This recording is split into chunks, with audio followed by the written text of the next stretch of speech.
Hi, and welcome to the Kale Houser Leadership Secrets podcast. Today, I want to talk about mercy versus justice with regards to discipline in the workplace.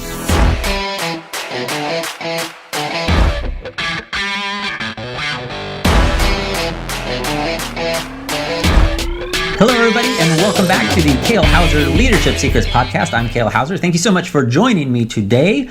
I wanted to talk a little bit and talk about the concept of mercy versus justice with regards to discipline in your workplace. So if you are a small business owner, if you are a manager or a mid-level supervisor or a CEO, anyone that has employees or teammates that you are responsible for as a leader, at some point, pretty much guaranteed, you will have to deal with a discipline issue. Something that, whether intentional or not intentional, hopefully not criminal, but definitely at some point, as a business owner, as a leader, you will have to deal with discipline. And there are so many different ways to deal with discipline. This is a topic that probably hundreds, if not thousands of books have been written on. Entire coursework is dedicated to, what are the proper ways to discipline. And this goes across all different kinds of fields, whether in the employee-boss relationship or at home with children. Pretty much any social interaction, you will run into the potential to have to discipline somebody else, especially if you are in a leadership position over that. So this is something that if you haven't already, you will deal with as a growing business owner. And I wanted to talk about this concept of justice versus mercy, because they are not the same thing. I hope we all kind of have a basic understanding of the difference between the two. So mercy is not getting something that you deserve, okay? And this is taken in the negative context, okay? So you get something that you deserve in the form of discipline, and that's typically negative, whether it be a punishment of some sort. And mercy is when you don't receive that punishment, you don't receive that discipline. Versus justice is getting something you deserve. And again, this is in the negative context, right? So we hear that phrase all the time, justice was served today. The offender got what he deserved, okay? And that is something that is certainly reserved for our law society. And there are black and whites where that is transcribed in our law, the letter of our law, here in the United States and certainly in other countries. But we're talking in the more informal sense of discipline in your workplace. And maybe there is, laws or standards of practices, or your employee handbook spells out some of these things that the offending party had violated. And they absolutely deserve justice. And there may be a transcribed punishment for that. In the military, certainly we have that. It's the UCMJ, the Uniform Code of Military Justice. And that, just like any other law, set of laws, it governed what was right and what was allowable and what was wrong and what the appropriate punishment was for different offenses, whether it be drug offenses or, DUIs, not showing up for work, disrespecting your leadership, not following orders, all those things, as you can imagine, we've all kind of have probably a general sense of in the military, things that you could do to affront your military service and cause you to get in trouble. And the range of punishments against that go, as with anything, from docking pay, from losing rank, from confinement in jail, from, whether it be just an overnight thing in the local jail or, like, no kidding, Leavenworth Federal Penitentiary for military members, right? That's like the hard time version. Dishonorable discharges and all those good things.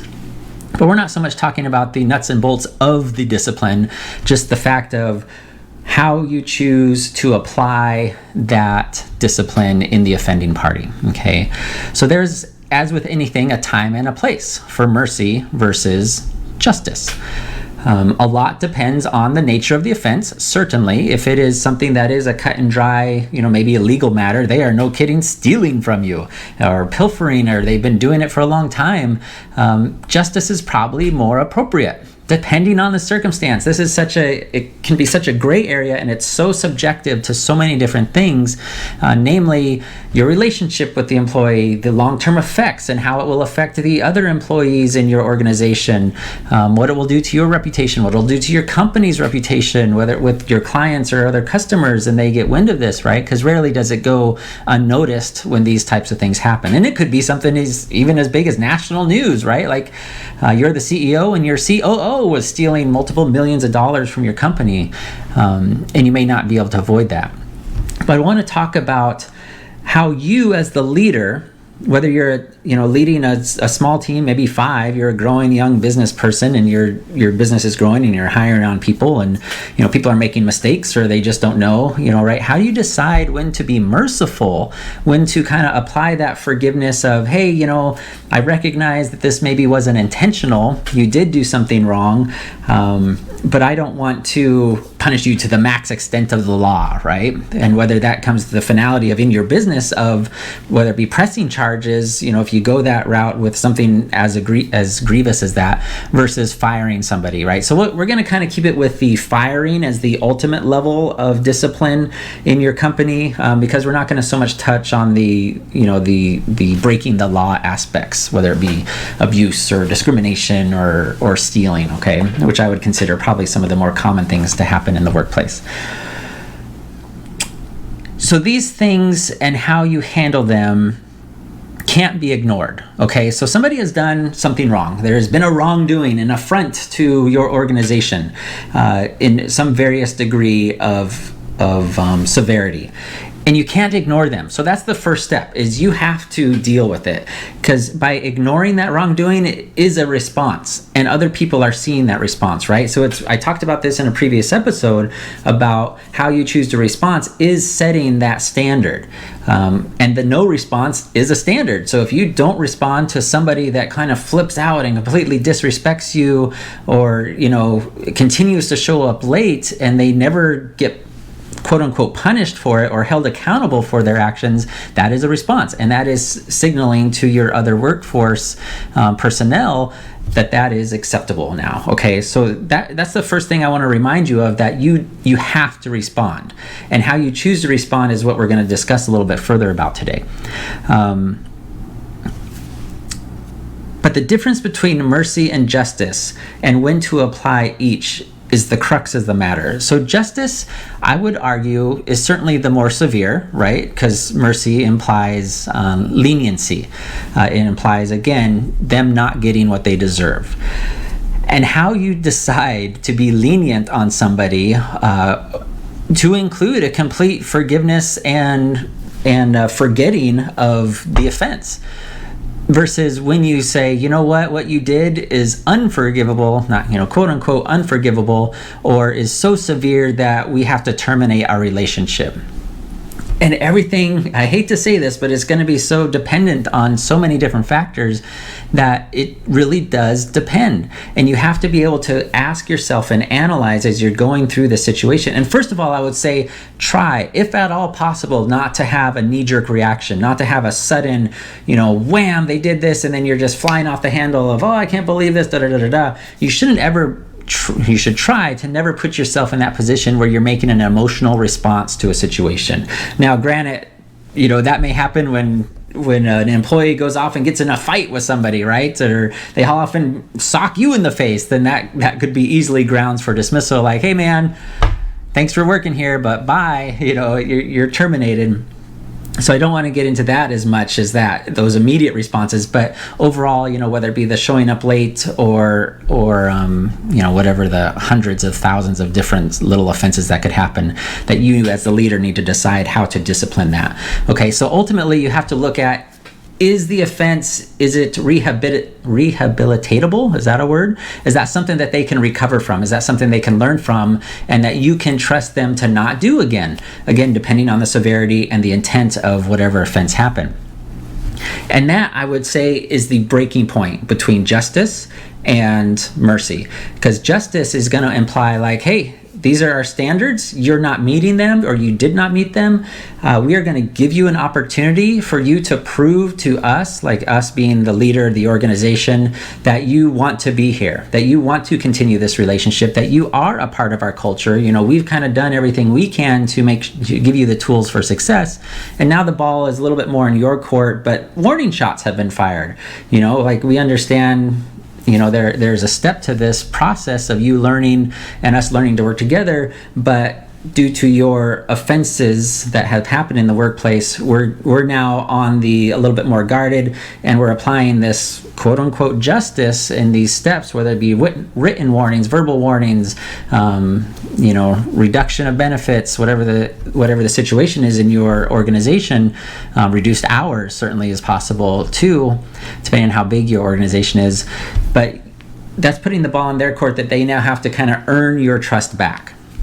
Okay, versus mercy is when you kind of give the benefit of the doubt to that person of they are willing to change. Maybe it was a mistake or an extenuating circumstance or an extreme circumstance, and they reacted out of emotion due to other things going on, and you've decided to essentially give them a second chance without the burden of the consequences looming over their head, okay? And you could be doing this for the good of that individual, but you could also be doing it for the good of your organization as a whole, because again, they're watching, they see it, people talk with each other when you're not around, believe it or not, as the leader, people talk behind your back for good and for poor.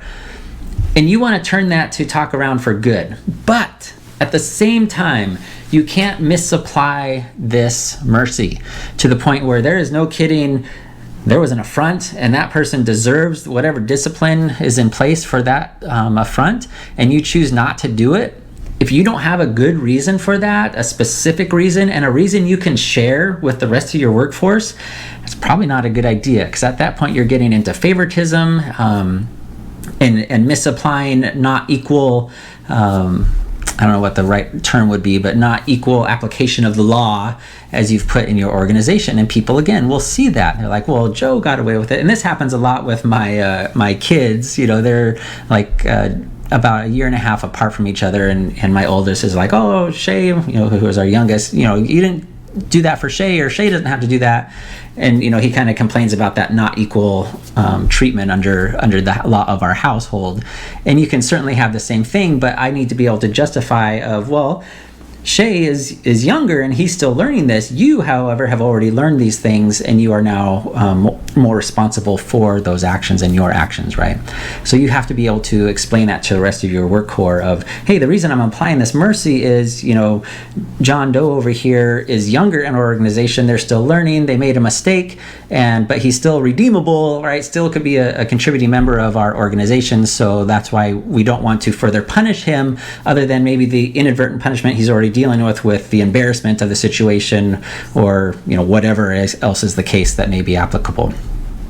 So when you think about discipline, and we're going to talk a lot about discipline in this podcast because it is such a huge part of a successful organization, how you discipline, when to discipline, levels of discipline, styles of discipline, and what's appropriate or not, and the effectiveness of said disciplines. How many times can you say discipline in a 1 minute period? But this, I wanted to get you kind of started with as a foundational of applying that justice that may be deserved, absolutely, versus mercy of something that's not deserved in comparison to what was done. Okay, and then again, there's so many factors to consider, but that is the starting point, is being able to differentiate between the two, but most importantly, being purposeful in why you are choosing one or the other. Great. I hope you found that beneficial. Shoot me a line at kalehouserleadership.com anytime. I'm certainly open to critiques and comments and suggestions. Please share if you found this helpful. Let your brothers and sisters know. Let your sphere of influence know. I would greatly appreciate it. Help me grow the podcast. Certainly leave a like and a comment on whichever favorite podcast platform you are listening to. Helps me grow the channel and reach more people. Thank you so much for spending your afternoon with me, no matter where you're at in the world. Have a great day.